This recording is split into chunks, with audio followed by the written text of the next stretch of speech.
Guillaume, tu me dis lorsque tu es prêt. Je suis prêt. En étant exclusivement connecté à ta supraconscience, totalement détaché de toutes tes convictions, toutes tes connaissances et tes croyances, que peux-tu me dire au sujet de l'eau? J'ai tout le corps qui jubile rien qu'à ce mot. Un rafraîchissement intense. Des sons. Une énergie. Une union. Une union que tu ressens toi-même avec l'eau ou c'est une autre forme d'union? Une espèce de fusion.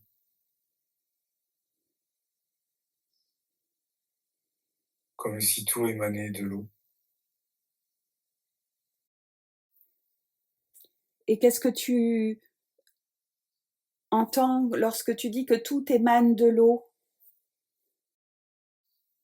Tout sur Terre passe par l'eau.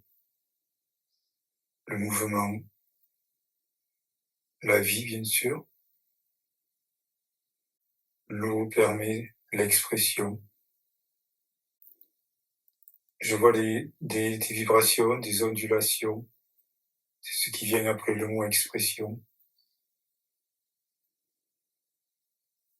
Communication. Il y a vraiment une notion de fusion. J'ai tout mon tronc qui s'agite à ces vibrations. C'est très intense.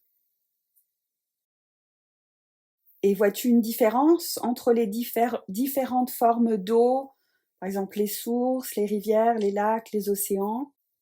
C'est la même intention, la même énergie. C'est juste la vibration émise est différente. Pas vibration, ondulation.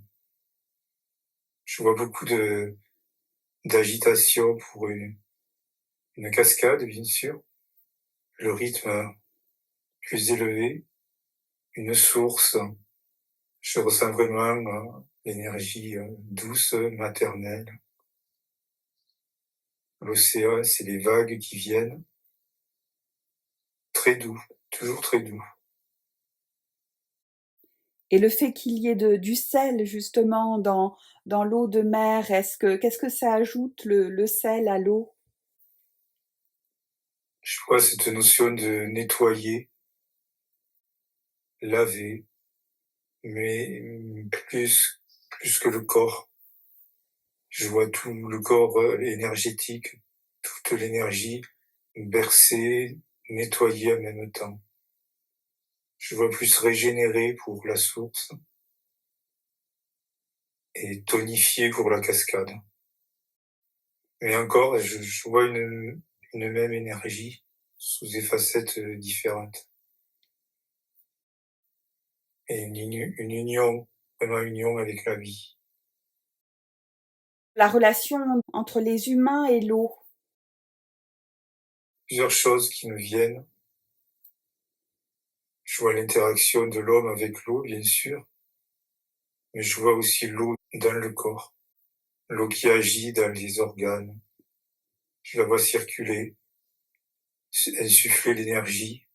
Je la vois donner vraiment la vie dans le corps. C'est totalement différent de l'homme à l'extérieur qui interagit avec l'eau. Il la considère comme un loisir. Mais vraiment, l'interaction est tellement plus belle quand on la ressent. Je vois vraiment l'énergie de la cascade dans l'eau du corps. Vraiment une dynamisation. Elle permet d'apporter justement le tonus, un plus à la vie du corps. À l'intérieur, oui, le tonus. À l'extérieur, c'est nettoyer, à condition qu'on le sente, bien sûr. Là, je vois l'eau de mer qui nettoie encore le corps, les énergies autour. L'eau de cascade qui dynamise. L'eau de source, ça ne vient pas, là. Je le vois plutôt à la naissance, au début. C'est une image de bébé qui me vient quand je l'évoque. Et est-ce que tu vois quelque chose quand quelqu'un boit exclusivement de l'eau de source, de l'eau des montagnes? Est-ce que tu vois un effet particulier? Je vois tout qui diffuse dans tout le corps, l'anime, mais qui suit vraiment plus des espèces de réseaux. Donc ça a un effet à la fois vivifiant et peut-être également régénérant? Tonifiant, oui, et vraiment qui donne l'énergie. Là, c'est au niveau cellulaire que ça me vient. Je vois des cellules qui frétillent. Je vois une interaction. L'eau apporte son énergie. Donc l'eau apporte une énergie supplémentaire à la personne qui est en son contact ou qui l'ingère. Oui, mais c'est même indispensable. S'il n'y a pas d'eau, je vois le corps se ramollir, devenir tout mou, pas du tout tonique. Alors qu'en est-il des régions, par exemple dans le désert où il y a très peu d'eau? Comment tu vois la vie là-bas, avec l'absence de l'eau? La vie a multiples facettes. Elle peut faire sans l'eau, mais on ne la connaît pas sous cette forme. Parce que le biais, c'est une énergie avec le soleil. Utiliser l'énergie du soleil. Autre question, est-ce que l'eau a une capacité de guérison? C'est d'un coup, je vois nettoyer. Dedans, cette dynamisation, je vois une espèce de remplacement de ce qui est toxique par ce qui dynamise. Elle va remplacer. Laver, nettoyer, remplacer. Éliminer par exemple les toxines qui ont été ingérées et puis Ouais. redynamiser les cellules ou les organes.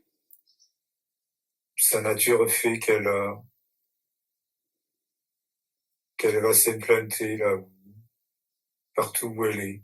Rien ne peut l'arrêter. C'est ce qui me vient. Et tu parlais tout à l'heure de l'eau, mais constamment sous un effet plutôt doux. Alors qu'en est-il par exemple, d'une mer déchaînée ou d'eau plus violente? Comment tu interpréterais? Ce n'est pas l'eau qui est violente, Oui. c'est les conditions autour. Donc, ce que tu voudrais dire, c'est que l'eau est de nature douce, primordialement. Douce, pure. Pure et douce, d'accord. Que peux-tu me dire justement au sujet de l'eau d'un point de vue plus spirituel, dans le domaine de l'invisible? Je vois tout un réseau, une communication qui me vient. Là, je vois le pont entre le ciel, la terre quand un ciel filtre. Information transmise. Est-ce que tu peux le répéter autrement? L'eau a une information, et quand elle va pénétrer dans le sol, elle peut la transmettre. L'énergie qu'elle a aussi, les vagues s'imprègnent d'une information qu'elle peut transmettre. Et ces informations, elles viennent initialement de l'eau ou elles peuvent venir d'ailleurs? Et l'eau, à ce moment-là, véhicule ces informations? La nature de l'eau est douce. Sa caractéristique est qu'elle peut transmettre, de par sa nature vibratoire, elle peut capter une information du ciel, du soleil, obtenir, passer une certaine vibration, passer dans le sol, la transmettre, sol, être bu, la transmettre à l'organisme. C'est la seule capable de ça. Là, je vois des conformations cellulaires, moléculaires aussi. Les vibrations donnent une position, on va dire, des molécules, les unes par rapport aux autres. As-tu encore autre chose à dire au sujet de l'eau? Elle peut prendre une information d'une créature dans la mer, la transmettre à une créature sur Terre. Elle est le lien de beaucoup de choses. Je vois un réseau, elle interconnecte tout. Elle met peut-être en interconnexion toute la vie sur Terre? Tous les éléments, toutes les formes, que ce soit dans l'air, dans la terre, dans l'océan, bien sûr. Elle interconnecte tout. Et ces informations que contient l'eau, est-ce qu'à un moment elles s'effacent ou alors toutes ces informations vont s'accumuler d'année en année, de siècle en siècle? Comment tu vois ça? Mais elles sont évolutives, suivant les vibrations acquises. Si l'eau atteint une certaine vibration, ça va impliquer que certaines informations vont peut-être disparaître et d'autres vont prévaloir. Est-ce que ça se réajuste comme ça au fur et à mesure des connexions? Oui. Mais l'information peut rester dans des molécules d'eau non affectées aussi. Le réseau est complexe. Et parmi toutes ces informations, est-ce qu'il y a de mauvaises informations qui puissent être destructrices, par exemple? Ce n'est pas l'information qui est mauvaise, c'est l'information d'origine est toujours pure. Ça va être l'interférence qui peut vous poser problème. Des impuretés peuvent se mettre au niveau de la vibration. Et c'est ça qui va poser problème. La molécule d'eau ne sera jamais toxique. Ce qui sera toxique, c'est bien sûr ce qui est ajouté et ce qui interférera à l'information. Elle ne peut pas être transformée en quelque chose de toxique. Je parle de la molécule en elle-même. C'est juste les impuretés qu'on y rajoute. À savoir si elle sera toxique. Bien évidemment, si on met un poison, c'est le poison qui est toxique, c'est pas l'eau. Si ce sont des impuretés non toxiques, l'information est simplement neutralisée. L'information ne se transmet plus. L'eau ne peut transmettre que du bien. Ce sont les impuretés qui transforment son information. Et si un être vivant, un homme particulier, émet une intention puissante à l'égard d'une eau qu'il ingère, est-ce que son intention va être décuplée au contact de l'eau? Il va y avoir une interaction entre l'eau extérieure et l'eau intérieure, son eau intérieure. Plus son eau intérieure est pure, plus l'interaction sera forte. Si l'eau intérieure n'est pas trop pure ou contaminée, alors l'interaction sera diminuée. L'intention peut affecter l'eau dans son information, pas dans sa nature. Alors d'où l'importance d'avoir une eau intérieure à l'intérieur du corps qui soit la plus pure possible. Oui. Un réseau d'interaction L'eau intérieure interagit avec l'eau extérieure. Les vibrations communiquent entre elles. L'eau intérieure est sale, elle réagira moins bien. L'eau intérieure est pure. Si l'eau extérieure est sale, elle réagira moins bien. Les deux eaux, intérieure et extérieure, sont pures. L'interaction est parfaite et très bénéfique. Et que peux-tu me dire au sujet des eaux qui sont polluées dans l'océan, dans les rivières? L'eau en elle-même ne souffre pas. C'est juste les informations qu'elle transmet qui sont dénaturées. Bien sûr, elle perdra son activité au niveau des transmissions d'informations ou de mauvaises informations. Mais l'eau en elle-même reste pure. Débarrassée de ses impuretés, elle retrouve sa nature parfaite. Alors, y aurait-il un moyen d'effacer toutes ces impuretés, toutes ces accumulations d'informations ou de toxicité? Le schéma existe, la filtration naturelle existe. Arrêter de contaminer suffirait, elle se nettoierait d'elle-même. Il en est ainsi. Si elle continue à être polluée, salie, c'est que la pollution est continue, voulue. Et l'eau actuellement sur Terre a tendance à être de plus en plus polluée avec toutes ces toxines et toutes ces informations. Y aurait-il un moyen autre ou nouveau pour la purifier? Sa purification est naturelle. Le sol, le cycle, les interactions la purifient. C'est un système qui est en place depuis des millions et des millions d'années. Elle ne peut pas être tournée vers quelque chose de mal.